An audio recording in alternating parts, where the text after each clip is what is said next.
우리가 기억을 해야 될 것들이 너무 지나치면은 기본 베이스가 되는 이 트랜스포머의 일반 모델의 성능이 더 떨어질 수도 있는 이러한 리스크도 가질 수가 있겠죠. 그러면 대체 어떤 거를 기억을 해야 되느냐라고 하면은 네, 여러분 반갑습니다. 한달공학 에러입니다. 구글에서 트랜스포머의 2.0 버전이라고 볼 수가 있는 새로운 모델을 지금 출시를 해서 AI계가 좀 들썩이고 있는데요. 굉장히 작은 규모로 구성을 해놔도 특정 벤치마크에서는 굉장히 작은 모델임에도 불구하고 엄청나게 책 수십 건에 해당하는 거를 입력을 받으면서도 GPT-4보다 성능이 좋은 벤치마크 결과도 나와가지고 이게 넥스트 트랜스포머가 아니냐, 이제 이걸로 바뀌는 거 아니냐, 그러면은 엔비디아 GPU가 유리할까 아니면은 빅테크의 AI 칩이 유리할까, 이런 것까지도 생각해 볼 수가 있는 여지가 있습니다. 구글 리서치에서 12월 31일에 타이탄이라고 하는 모델이에요. 타이탄스. 그래서 이 모델에 대해서 Attention is all you need에서 나온 트랜스포머의 넥스트 후속작으로서의 인간의 기억을 모방한 거거든요. 그러니까 우리 뇌가 기억을 하는 방식을 모사해서 했더니 기존의 트랜스포머의 한계를 극복하면서 장기 기억까지 활용할 수 있더라 라는 거를 적용할 수 있게 된 거죠. 이게 되게 재밌는 게 이 숏텀 메모리, 롱텀 메모리 이렇게 이제 그냥 짧게 기억하는 거랑 길게 기억하는 거, 이런 것들 다 모사해가지고 새로운 메트릭인 서프라이즈 메트릭이라는 것도 도입을 하거든요. 우리도 뭐 충격적인 일이 있으면은, 일상하고 괴리가 있는 충격적인 일이 있으면은 되게 기억에 오래 남잖아요. 뭐 그런 것처럼 예상하지 못한 이벤트를 학습하는 방식으로 해서 했는데,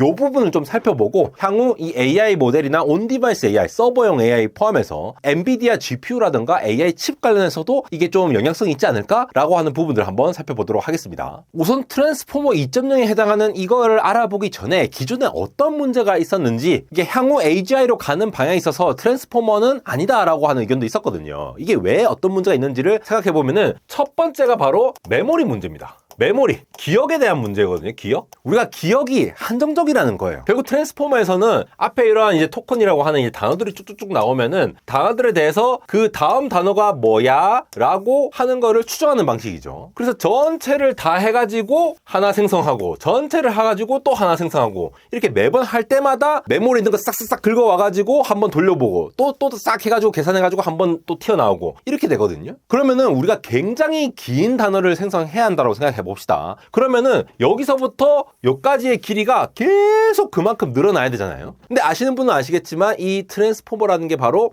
벡터와 행렬 연산이라는 건데, 그런 것들을 더 크게 하면 크게 할수록 거기에 해당하는 GPU라든가 AI 칩의 이 컴퓨팅 자원들이 그만큼 늘어나야 한다는 거죠. 그냥 늘어나는 게 아니라 한 번에 병렬적으로 처리할 수 있는 그 단위가 커져야 한다는 건데, 흔히 이제 컨텍스트 윈도우라고 합니다. 그 기존의 트랜스포머 구조는 이 컨텍스트 윈도우라는 게 어느 특정 한정돼 있기 때문에, 만약에 이 컨텍스트 윈도우를 초과하는 범위로서 뭔가 입력이 들어오면은 그 윈도우 특정한 기간 내에 있는 거만을 가지고 그 다음 거를 생성하지, 그 앞에 나왔던 것들은 까먹는다는 말입니다. 그러면 자연스럽게 데이터가 길면 길수록 메모리 사용량이 기하급수적으로 늘어날 뿐더러 장기 기억에 대한 게 부족하다라는 거죠. 그래서 아주 오래된 정보를 기억하고 활용하는 것 자체가 굉장히 부족합니다. 자, 결국 트랜스포머라고 하는 것이 이 단어별 혹은 이제 토큰이라고 하죠. 이 토큰별로의 어떤 연관성, 그 정도를 어텐션이라고 하는 걸로 이렇게 이제 서로 엮어가지고 서로 관계 있는 것끼리 다 이렇게 숫자로 표현해내가지고 가장 그럴싸한 놈들 중에 뭐 이렇게 뽑아서 내는 방식이라고 간단하게만 설명을 드리자면은, 컨텍스트 윈도우, 그러니까 한 방에 처리할 수 있는 최대의 단어 수, 정확하게 말하면 토큰이라고 하는 것들의 개수죠. 그거의 개수가 바로 컨텍스트 윈도우라고 보면 돼요. 그러니까 한 방에 처리할 수 있는 거, 이런 것들이 쭉 단어들이 있다라고 치면은 얘네들이 점점 늘어나면서 한 방에 처리할 수 있어야지 그 문맥 안에서 뭔가를 추론해낼 수가 있잖아요. 근데 그 컨텍스트 윈도우가 무한이 아니라 한정적이라는 겁니다. 그러니까 얘네들이 어느 정도 길이를 초과하게 되면은 그 외의 기억들을 잊어버릴 수밖에 없다라는 근본적인 태생적인 한계가 있다라는 거죠. 우리도 너무 많은 정보들이 막 밀려 들어오면은 기억에 남는 것만 떠올리고 나머지 것들은 이제 잊어버리게 되잖아요. 그래서 제미나이 1.5가 나왔을 때 이제 이슈가 됐던 것이 바로 한 방에 처리할 수 있는 토큰의 개수가 200만 개, 이전 거는 이 정도밖에 안 되잖아요. GPT-4 같은 경우에도 128K니까 12만 8천 8,000개 토큰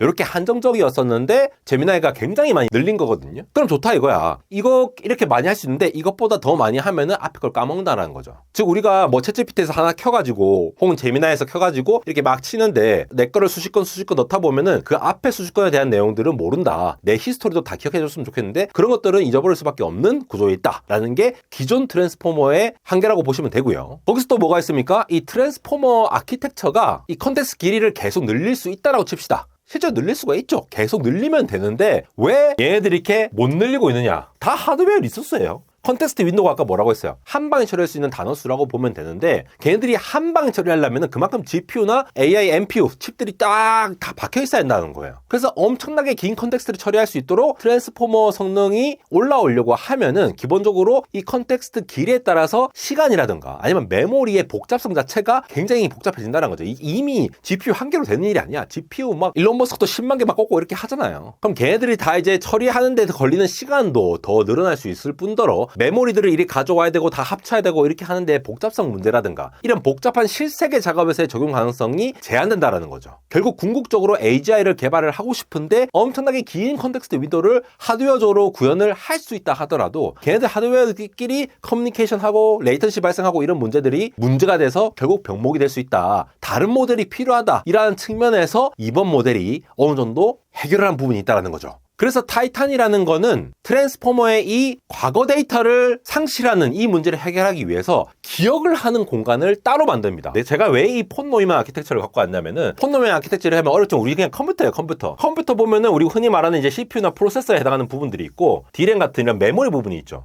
CPU가 다 여기서 저장하고 뭐 하고 이렇게 하면 좋겠지만도 그러기에는 여기 레지스터 용량이 너무 비싸기도 하고 용량이 얼마 안 되죠. SRAM도 그렇고. 그래서 이제 빠르고 거대한 용량들을 램에도 넣어놨다가 아니면 여기 이제 SSD나 하드 같은 이런 공간에 따로 이렇게 저장을 해두잖아요. 이런 식으로 오랫동안 전원을 꺼도 기억을 해놓을 만한 애들은 SSD 하드에 넣어놓고 거대한 용량으로 빠르게 처리할 놈들은 또 이제 메모리에 얹어놓고 그 말고 진짜 금방금방 쓸 놈들은 CPU 안에서 처리하고 어떻게 보면은 기존의 이 트랜스포머라는 모델은 이 CPU에 해당하는 것만 있었다고 보시면 돼요. 그렇다 보니까 이 안에서 얘가 처리할 수 있는 어떤 컨텍스트 윈도우가 있었다고 치자. 이 윈도우 안에서 뭔가를 다 해보려고 했던 거야. 근데 그걸 늘리면 늘릴수록 GPU도 엄청나게 복잡하고 가져다 쓰는 것도 너무 복잡하고 하니까 이번에 나온 타이탄이라는 모델은 이 메모리 공간 기억을 오랫동안 저장할 수 있는 이 메모리 공간을 별도로 뒀다. 요게 일단 핵심이에요. 근데 이 메모리도 그냥 바깥에 있는 거를 가져오는 개념이 아닙니다. 바로 뉴럴 메모리라고 얘기를 하는 부분인데요. 장기 기억을 할 수 있는 어떤 독립적인 공간, 컨텍스트를 넘어가더라도 야 얘는 기억할 만해. 그러니까 신경망으로서 뭔가 우리가 이 내용을 기억하고 있자. 그러면서 계속 업데이트를 하면서 필요한 내용들을 이렇게 기억해 놓습니다. 마치 우리가 공부 열심히 해가지고 영단어 외우고 뭐 이렇게 열심히 공부해가지고 딱 기억에 남는 것들은 계속 이제 오랫동안 기억에 남잖아요. I am a boy 이런 것들 막 똘기덩이 호치 새초미 자축인묘 막 이런 거 있잖아요. 이런 거는 장기 메모리에 30년이 지나도 기억이 되고 있는 거야.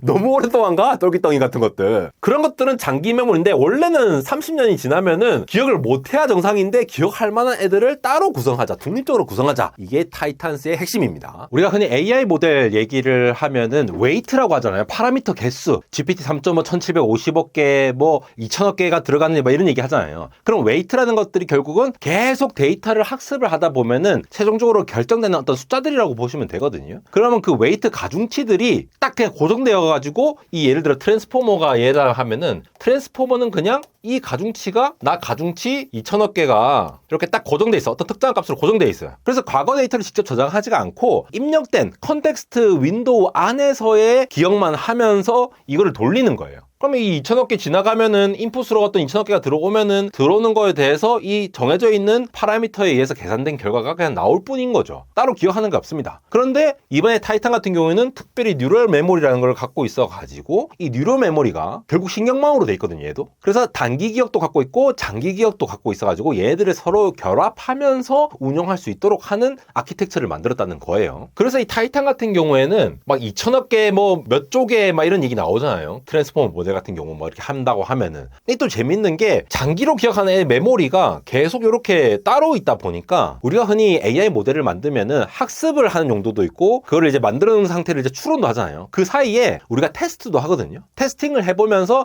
기존에 학습했던 데이터 말고 학습 데이터 하면은 그대로 이제 그냥 결과 나올 거니까 학습한 데이터 말고 시범 삼아서 이게 벡터를 넣어봅니다. 그 넣어봐가지고 얘네들이 제대로 나오나 안 나오나 이런 걸 테스팅하는 과정이 있는데 그 테스트 할 때도 기억을 할 수가 있어요. 그 기억들을. 그래서 테스트 중에서도 여전히 새로운 정보들을 학습하면서 할 수 있으니까 학습할 때뿐만 아니라 테스트하는 정보까지 다 포함해가지고 기억할 수 있다라는 거. 이것도 좀 신박한 부분이죠. 우리 인간의 기억을 모방한다라는 게 이게 굉장히 의미가 있다라고 보는데 우리도 어떤 이제 뭐 추억을 뭐 회고한다거나 뭐 옛날 여자친구, 옛날 남자친구, 아니면 옛날에 읽었던 논문이라던가 뭐 그런 기억들 있잖아요. 이런 것들이 딱 핵심적인 어떤 이미지라던가 어떤 그 사건에 대한 내용만 기억을 할 뿐이지 세부 사항들은 좀 기억하기가 어렵잖아요.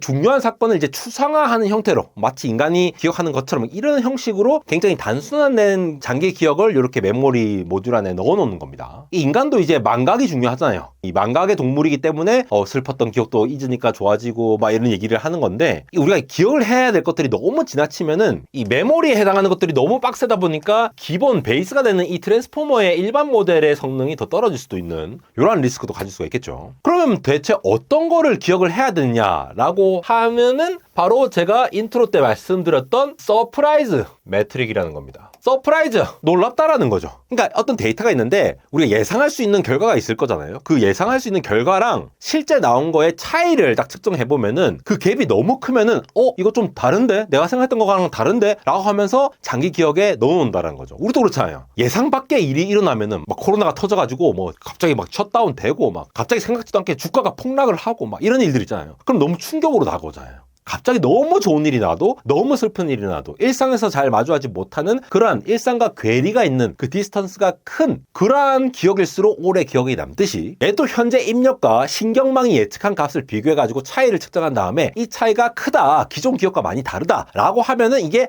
새로운 데이터구나, 요거 장기 기억에 넣어놔야지 하면서 뉴럴 메모리에 저장을 해놓는다는 겁니다. 똑같이 망각 메커니즘도 중요한 정보를 기억함과 동시에 분석해야 할 데이터를 계속 지울 수 있게 이제 지원을 하면서 점차 이렇게 어댑티브하게 적응적으로 이걸 작동하면서 기억의 질을 좀 향상시키는 이런 형태로 구성을 했다고 합니다. 그래서 이 타이탄의 구조가 크게 이제 세 가지로 구성이 되어 있는데 첫 번째 여기 보시는 코어에 해당하는 부분, 이거는 이제 일반적인 그냥 트랜스포머라고 생각하시면 돼요. 그냥 입력한 데이터가 있으면은 그걸 어텐션 이제 동작을 해가지고 처리를 하는 부분, 그게 코어라고 보시면 되고, 그다음에 롱텀 메모리는 이제 장기 기억을 갖고 있다라는 건데 이 장기 기억 같은 경우에는 이런 신경망 기반으로 뉴럴 메모리라고 돼 있죠. 얘도 똑같이 이제 신경망으로 구축이 돼 있는 거예요. AI처럼. 그래서 그걸 토대로 기억을 갖고 있는데 과거 데이터를 저장하고 필요할 때마다 요거를 이제 딱 갖고 와가지고 요거 필요하네 이렇게 하면 이제 가져와 쓴다라는 거예요. 마찬가지로 영구적으로 기억하고 있는 persistent 메모리라고 하는 것도 있습니다. 요거는 이제 학습하는 거는 상관없이 미리 저장되어 있는 지식을 이제 보관을 해놓고 이걸 갖다 쓴다라는 거죠. 굳이 학습할 필요 없이 이거는 우리가 그냥 기억하고 있으면 돼 라고 하는 정보도 따로 뒀다라는 거죠. 그럼 얘네들 다 합쳐가지고 코어에서 어텐션 메커니즘 써가지고 쓰게 되면은 기억에 제한 없이 뭔가를 할 수 있다라는 점, 이런 아키텍처가 구현이 가능한 것이죠. 사실 타이탄에서는 이제 세 가지 구조를 제안을 하거든요. 이러한 구조를 하는데 어떻게 활용하는지는 세 가지로 하는데 지금 보시는 거는 이제 컨텍스트를 이용한 방식입니다. 첫 번째 이 메모리 컨텍스트라고 하는 방법, 방금 보여드린 그 도면 같은 경우에는 과거 데이터를 일단 저장을 해놓고 필요할 때마다 데이터를 가져와서 어텐션 수행하는 형태죠. 그러니까 기존 트랜스포머의 단점을 바로 극복할 수 있는 이러한 역할이 있을 거고, 두 번째는 메모리 as 게이팅이라고 하는, 여기서 말하는 게이트라고 하는 거는 과거 기억을 어떤 새로운 데이터와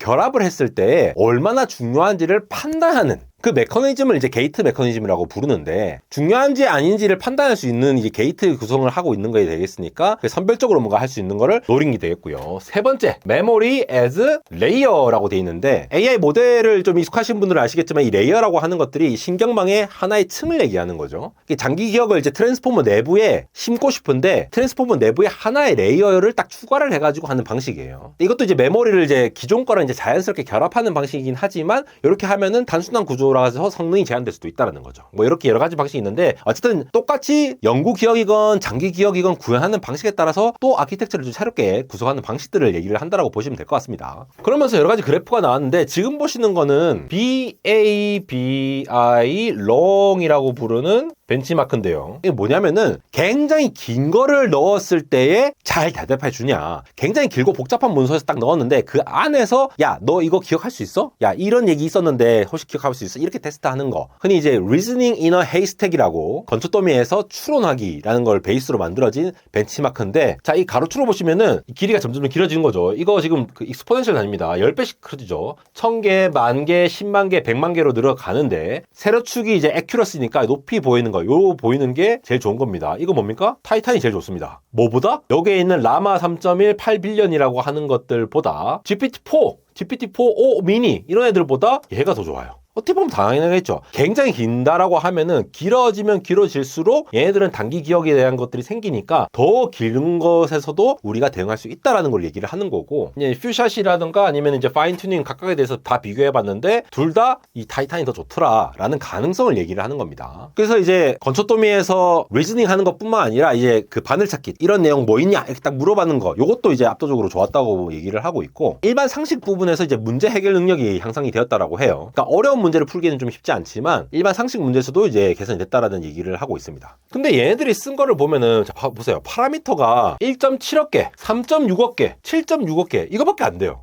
굉장히 작죠? 지금 뭐 2천억 개 뭐 몇 쪽에 얘기하는데 굉장히 작은 범위에서도 이렇게 좀 이제 개선되는 효과를 보이더라. 압도적으로 나아지더라. 이건 지금 퍼플렉시티라고 이제 홀란도 감수죠. 그러니까 기존 트랜스폼보다 홀란도가 낮다라는 얘기를 하는 건데 무슨 말이냐면 더 정확한 예측이 가능하다라는 얘기예요. 근데 기존 것보다 굉장히 작은 규모임에도 불구하고 굉장히 큰 컨텍스트도 소화하면서 높은 성능을 보인다라는 가능성을 보여준 거니까 그만큼 사람들이 이제 궁금해하는 거죠. 아, 야, 이거 어떻게 할 수 있는 거지? 진짜 잘할 수 있는 거 아니야? 넥스트 트랜스포머 아니야? 트랜스포머 2.0 아니야? 이런 얘기가 나오게 된다라는 겁니다. 자, 이런 메모리 모듈이 있다라고 하면 일단 벽렬화 알고리즘을 사용해가지고 훈련되기 때문에 뭐 언어 모델뿐만이 아니라 이제 시간에 따라서 주가 예측 같은 거 있잖아요. 이런 것도 정보가 굉장히 많거든요. 토큰으로 보면은 굉장히 이제 정보가 많다라고 볼 수 있는데 아니면 이제 인간의 유전 시퀀스를 뭐 분석한다거나 이런 것들 이런 대규모 작업에서도 컨텍스트 윈도우가 짧아서 못 적용하던 것들을 여기에서는 적용할 수 있다라는 거예요. 굉장히 좋지 않습니까? 특정 분야에서는 장기 기억 다 못하고 이렇게 많은 것들을 한꺼번에 처리를 꼭 필요로 하는 그런 데이터들 그런 학문 분야라든가 기술 분야에서는 이게 아예 이제 혁명적인 일이 될 수 있다라는 거죠. 특히나 이게 트랜스포머 같은 경우에는 어쨌든 컨텍스트 윈도우를 늘리면 늘릴수록 이 메모리를 정말 많이 써야 되잖아요. 그러니까 HBM 때려놓고 막 온갖 걸 다 해야 되는데 이 기존 트랜스포머가 긴 데이터를 다루려고 하면은 그만큼 메모리 복잡성, 커뮤니케이션 복잡성, 용량도 많이 넣어야 되고 이런 여러 가지 문제들이 있는데 타이탄 자체가 기억 관리를 효율적으로 하는 구성을 갖고 있기 때문에 훨씬 더 리소스를 덜 들 수 있다라는 가능성이 생겼다는 거고요. 아직 이제 완벽한 모델은 아니니까 여러 가지 테스트를 해봐야겠지만 그리고 테스트 중에서도 학습이 가능하니까 기존 모델 같은 경우에는 학습이 끝나면은 그 파라미터 그냥 그대로 써가지고 계속 써야 돼요. 그냥 쓸 수밖에 없는데 타이탄 같은 경우는 테스트 중에서도 계속 기억 같은 것들이 새로 업데이트가 되니까 사람처럼 이렇게 인지를 하면서 나아질 수 있다는 부분 그리고 더 작은 자원으로 강력한 성능을 내보낼 수 있다는 게 가장 이제 큰 장점이라고 볼 수 있겠죠. 근데 이게 또 한계도 있습니다. 첫 번째는 아까 말씀드렸다시피 이게 벤치마크 아까 바비로그 얘기를 했는데 이 바비로그 같은 경우에서 잘 나왔다 또 딴 거에서 잘 나왔다고 하지만 GPT-4보다 나왔다고 하지만 여기에서는 잘 나왔는데 나머지 것들이 너무 안 좋을 수도 있잖아요. 그러니까 완벽히 대체를 할 수 있을 거냐라는 거는 앞으로 좀 더 이제 연구를 해봐야 되고요. 두 번째는 뭐 기존 거도 뭐 파라미터 고정돼서 쓴다고 하는데 사실 우리가 이거 아시죠? 레그 우리 퍼플렉시티라든가 아니면은 이스트 소프트의 앨런이라고 하든가 이런 것들 있잖아요. 전부 다 바깥에 있는 정보를 가져와가지고 그걸 토대로 대답을 해주죠. 그런 것처럼 이미 GPT-4도 레그 같은 걸 이용해가지고 메모리를 확장할 수 있기 때문에 타이탄의 뉴럴 메모리가 절대적으로 그냥 우수하다라고 보기에는 좀 어려운 부분들이 있습니다. 물론 그렇게 하려고 하면은 레그를 위한 다른 셋업이 또 필요하긴 한데 그리고 타이탄 같은 경우에는 스스로 이제 메모리 모듈을 갖고 있다 보니까 계속 장기적인 기억들을 이제 누적해서 할 수 있다라는 장점이 있는 건 맞지만 대안으로 볼 수 있는 것들은 있을 수 있다라고 보는 시각이 있을 수 있겠고요. 마지막 세 번째는 바로 이 타이탄의 성능이 실제 서비스에도 예를 들어 구글이 이걸 갖고 진짜 서비스를 한다라고 했을 때 훨씬 더 좋을 건지는 좀 살펴봐야겠죠. 실제로 얼마나 효율적인지 있는지, 성능이 얼마나 잘 나올지, 혹은 전기를 얼마나 아껴줄 수 있는지 이런 것들은 앞으로 좀 더 두고 봐야 되지만, 어쨌든 이런 서비스 측면에서 실제 서비스를 해봤을 때, AI 서비스를 해봤을 때의 강점, 장점들도 좀 지켜봐야 된다는 거. 근데 그럼에도 불구하고 저는 이런 소식들이 나오면은 이걸 그냥 무조건 회의적으로 볼 게 아니라, 야, 이게 대체할 수 있는 어떠한 새로운 모델들도 또 등장하는구나 싶잖아요. 예를 들어 이게 파라미터 수를 확 줄이면서도 장기 기억을 기억할 수 있는 그러한 특정한 어떤 애플리케이션이 필요할 수 있잖아요. 예를 들어 우리의 건강 정보를 토대로 해서 AI 서비스를 하는데, 각 개인에 대한 정보들이 계속 시간에 따라서 누적해서 쌓이는데, 과거에 있는 것들을 기억을 못하면 좀 큰일 나는 것들이라던가, 아니면 기억을 하고 있으면 성능이 좋아진다는 이런 것들이 있으면은 온 디바이스 AI도 적용을 할 수 있다는 거예요. 그러면은 HBMA라든가 이런 것들이 꼭 필요하지 않는다 하더라도 요 메모리, 이러한 것들을 사용하는 애플리케이션에 대해서는 이런 트랜스포머 모델 말고 이 타이탄 같은 걸 이용해가지고 장기 기억을 활용해서 메모리 사용을 최적화할 수도 있을 거고요. 그리고 트랜스포머에 완전 최적화되어 있는 이제 엔비디아의 GPU가 굉장히 강력하게 지금 쓰고 있는데, 지금 이 타이탄 구조에 딱 맞게 또 ASIC을 따로 설계를 하게 되면은 기존의 엔비디아 입지를 약하게 만들 수도 있지 않을까? 혹은 엔비디아가 여기에 딱 맞도록 CUDA 라이브러리를 지원을 한다라거나, 아니면 거기에 맞는 또 이제 새로운 GPU를 등장시킨다라고 하면은 훨씬 더 저전력의 고효율의 AI 칩이 등장할 수 있다. 요거 관련해서도 또 이제 새로운 AI 스타트업이 나타날 수가 있다는 거죠. 그리고 아까 잠시 말씀드렸지만도 서버용 AI, 서버에서 모든 걸 다 구축하려고 하는 이유가 뭡니까? 트랜스포머가 병렬적으로 한 방에 처리해야 되는 이 컨텍스트 윈도우가 너무 어마무시하기 때문에 이거를 스마트폰에서 하려면 너무 빡세잖아요. 근데 이게 온 디바이스로도 확장이 가능하다라고 하는 구시되니까 이런 모델들이 점차 등장을 하게 되면은 기존의 이제 그 AI 인프라와는 조금 더 색깔이 다른 형태의 어떤 시장이 만들어질 수 있지 않을까라고 상상을 해볼 수 있는 그런 논문이라서 오늘 한번 정리해 보았습니다. 지금까지 안달공학 에러였습니다.